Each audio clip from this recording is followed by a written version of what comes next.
Assalamualaikum warahmatullahi wabarakatuh. Perkenalkan, nama saya Reska Mufli Fitriansah dari kelas 11 TKR 1, absen 29, Mapel PSPTKR, Guru Mapel Pak Lutfi Rahmat Hidayat. Di sini saya akan mempresentasikan materi sistem sasis atau suspensi. Yang pertama, suspensi. Sistem suspensi terletak di antara bodi kendaraan dan roda-roda dan dirancang untuk menyerap kejutan dari permukaan jalan sehingga menambah kenikmatan dan stabilitas berkendara serta memperbaiki kemampuan cakram roda terhadap jalan. Suspensi terdiri dari begas, shockbreaker, stabilizer, dan sebagainya. Pada umumnya, suspensi dapat digolongkan menjadi suspensi 3 rig dan tipe bebas. Suspensi menghubungkan bodi kendaraan dengan roda-roda dan berfungsi sebagai berikut. Yang pertama yaitu selama berjalan, kendaraan secara bersama-sama dengan roda menyerap getaran, okilas, dan kejutan dari permukaan jalan. Hal ini untuk melindungi penumpang dan barang agar aman serta menambah kenyamanan dan stabilitas. Yang kedua, memindahkan gaya pengereman dan gaya gerak ke bodi melalui gerakan antara jalan dengan roda-roda. Yang ketiga, menopang bodi pada lidan memel imagonis antara bodi dan roda-roda. Yang kedua, komponen utama suspensi. Yang pertama yaitu ada begas, 2 shock absorber, 3 suspensi arm, 4 ball joint, 5 bushing karet, 6 stroke bar, 7 stabilizer bar, 8 later control rod, 9 control arm, 10 bumper. Yang ketiga, di sini ada gambar suspensi depan dan suspensi belakang, bisa dilihat ya. Begas berfungsi menyerap kejutan dari jalan dan getaran roda-roda agar tidak diteruskan ke bodi kendaraan secara langsung. Di samping itu, untuk menambah kemampuan cakram ban terhadap permukaan jalan, ada tipe-tipe begas, yaitu yang pertama, begas coil. Begas coil atau coil spring dibuat dari batang baja khusus dan berbentuk spring. Yang kedua, begas daun atau begas lever spring dibuat dari bilah baja yang bengkok dan lentur. Yang ketiga, bekas batang torsi atau torsion bar spring dibuat dari batang baja yang elastik terhadap puntiran. Shock absorber. 1. Urean. Apabila pada suspensi hanya terdapat begas, kendaraan akan cenderung beroskilasi naik turun pada waktu menerima kejutan dari jalan. Akibatnya berkendara menjadi tidak nyaman. Untuk itu shock absorber dipasang untuk meredam osilasi dengan cepat agar memperoleh kenikmatan berkendara dan kemampuan cakram ban terhadap jalan. Yang kedua, cara kerja. Di dalam shock absorber teleskopik terdapat cairan khusus yang disebut minyak shock absorber. Pada shock absorber tipe ini gaya redamnya dihasilkan oleh adanya tahanan aliran minyak karena melalui orifice. Ball joint. Urean. Ball joint menerima beban vertikal maupun lateral. Di samping ini juga berfungsi sebagai sumbu putaran roda pada saat kendaraan membelok. Pelumas ball joint. Di bagian dalam ban joint terdapat gemuk untuk melumasi bagian yang bergesekan. Pada setiap interval tertentu gemuk harus diganti dengan tipe molybdenum disulfide lithium base. Stabilizer bar. Stabilizer bar berfungsi untuk mengurangi kemiringan kendaraan akibat gaya sentrifugal pada saat kendaraan membelok.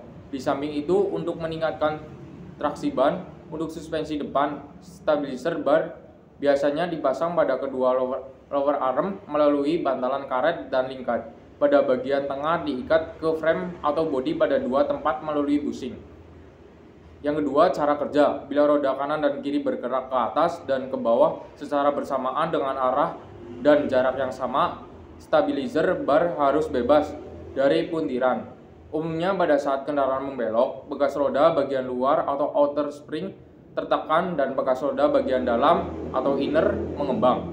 Akibatnya stabilizer bar akan terpuntir karena salah satu ujungnya tertekan ke atas dan ujung lainnya bergerak ke bawah. Batang stabilizer cenderung menahan terhadap puntiran. Tahanan terhadap puntiran ini berfungsi mengurangi body roll dan memelihara bodi dalam batas kemiringan yang aman. Selanjutnya ada stroke bar. Seperti diperlihatkan pada gambar di bawah, salah satu ujung stroke bar dipasang pada lower suspension arm dan ujung lainnya diikat ke breaker struk bar yang diikatkan ke bodi atau cross member melalui bantalan karet. Struk bar berfungsi untuk menahan lower arm agar tidak bergerak maju atau mundur pada saat menerima kejutan dari permukaan jalan yang tidak rata atau dorongan akibat terjadinya pengereman. Yang selanjutnya, lateral control rods. Lateral control rods dipasang di antara alex dan bodi kendaraan. Tujuannya untuk menahan alex pada posisinya terhadap beban dari samping. Selanjutnya ada bumper. Pada saat kendaraan melalui jalan yang berlubang atau tonjolan besar, pegas mengerut dan mengembang secara berlebihan. Keadaan ini dapat menyebabkan kerusakan komponen lainnya. Untuk itu, bonding dan rebonding bumper dipasang sebagai pelindung frame, outlet, shockback, shock absorber, dan lain-lain pada waktu pegas mengerut dan mengembang di luar batas maksimumnya. Yang ketiga, tipe dan karakteristik suspensi. Menurut konstruksinya, suspensi dapat digolongkan menjadi dua tipe. Yang pertama ada suspensi. Pada suspensi tipe Riggs, roda kiri dan kanan dihubungkan oleh alex tunggal. Yang kedua, suspensi model bebas. Pada suspensi model bebas, masing-masing pada roda kiri dan kanan bergerak bebas. Selanjutnya ada sistem suspensi depan. Perbedaan bebas besar antara suspensi depan dan belakang disebabkan roda depan dapat membelok. Ketika kendaraan membelok atau melalui jalan yang tidak rata, roda-rodanya menerima gaya dari permukaan jalan. Suspensi berfungsi menyerap gaya-gaya ini agar kendaraan berjalan sesuai dengan arah yang diinginkan. Di samping itu, untuk mencegah roda bergoyang, selanjutnya ada tipe Mesh-Harrison Struts. Suspensi tipe ini banyak digunakan pada roda depan mobil ukuran kecil dan medium. Selanjutnya ada tipe Mesh-Harrison Strut dengan lower arm berbentuk L. Konstruksi ini ada beberapa macam bentuk lower arm yang digunakan untuk menopang roda dan bodi kendaraan. Di antaranya adalah lower arm berbentuk L.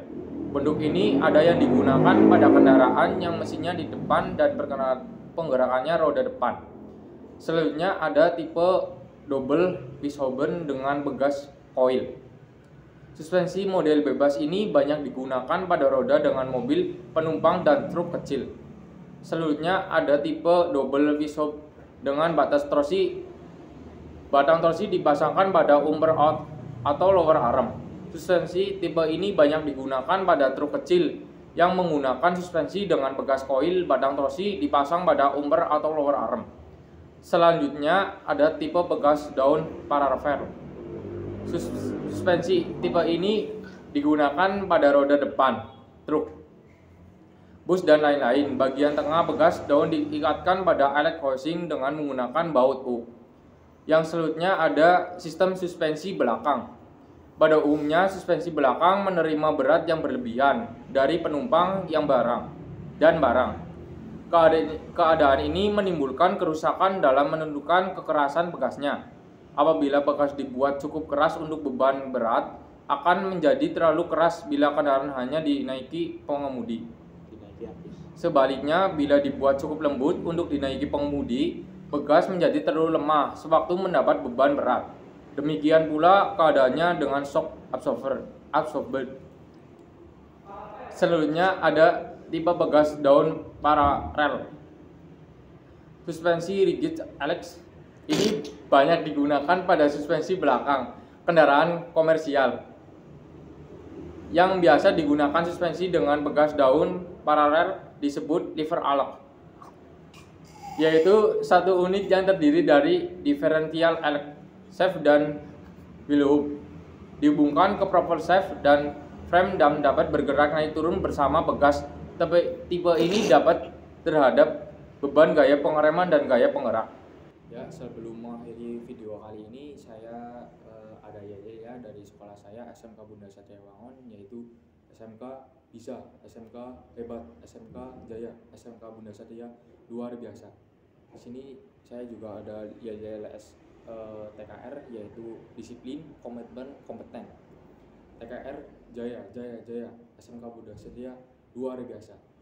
Ya, sekian dari saya. Apabila video kali ini saya ada salah kata yang tidak benar, mohon dimaafkan. Sekian, terima kasih. Assalamualaikum warahmatullahi wabarakatuh.